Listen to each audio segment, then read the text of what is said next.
Thank you. Bismillah ar-Rahman ar-Rahim. Mr. Secretary General, Prime Minister Trudeau, Prime Minister Holness.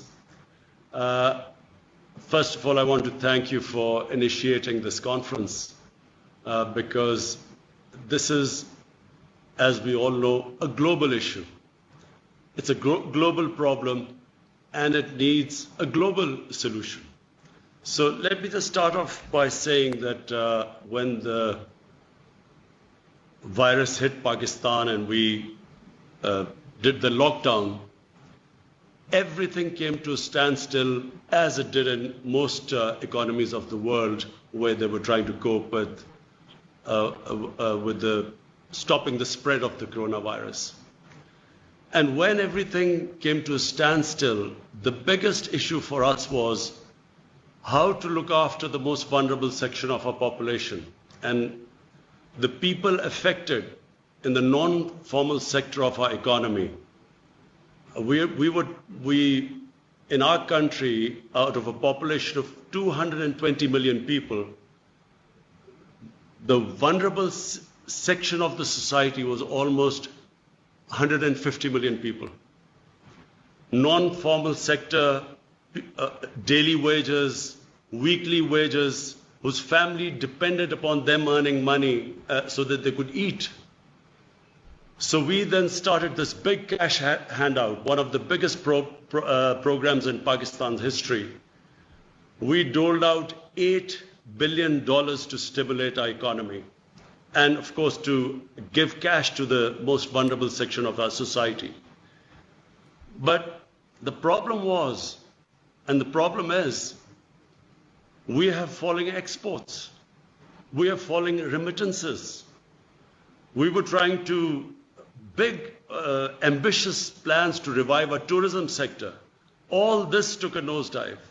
And I know that this is the problem with most of the countries, but specifically the developing countries face this problem. To put things in perspective, the total amount of stimulus we could afford to give to our economy, and that was the biggest stimulus ever in our history, we managed to give $8 billion. And so when you compare it with countries like the United States, from what I heard, they're giving $3 trillion, Germany $1 trillion, euros, Japan $1 trillion. The developing world, we calculated, has given $7 trillion to stimulate the economy. And when you compare that with the developing world, unfortunately, we do not have the fiscal space to revive our economy, to look after the most vulnerable section of our society. And in case of our country, we still have this huge, ambitious program of fighting climate change by planting 10 billion trees. So all this money got diverted into dealing with the effects of the coronavirus lockdown.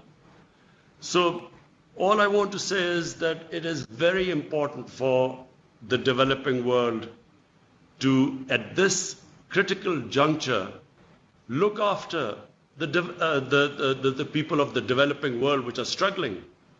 When I spoke to the prime ministers of Ethiopia, of the president of Egypt, prime minister of Nigeria, all of them are facing similar problems to what we are facing. And therefore, I really welcome the G20 for taking this big initiative of giving debt relief. But bear in mind, this really has to be thought through.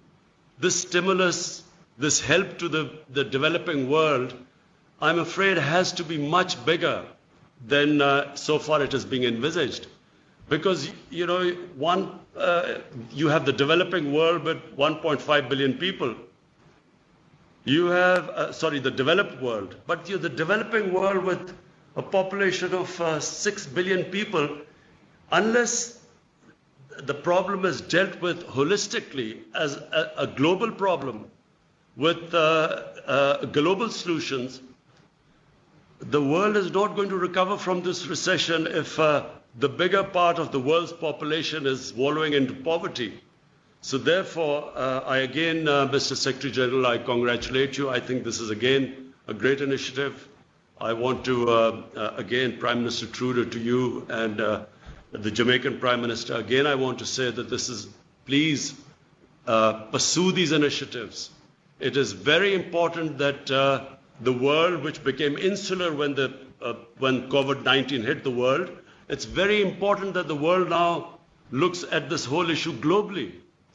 And therefore, I'm sure if the developed countries put their minds together and treat this as a global situation, I think that we will all come out of it unscathed. Right now, things look bleak, but I think if we deal it as a global issue, I think that the world will come out of it. Thank you very much.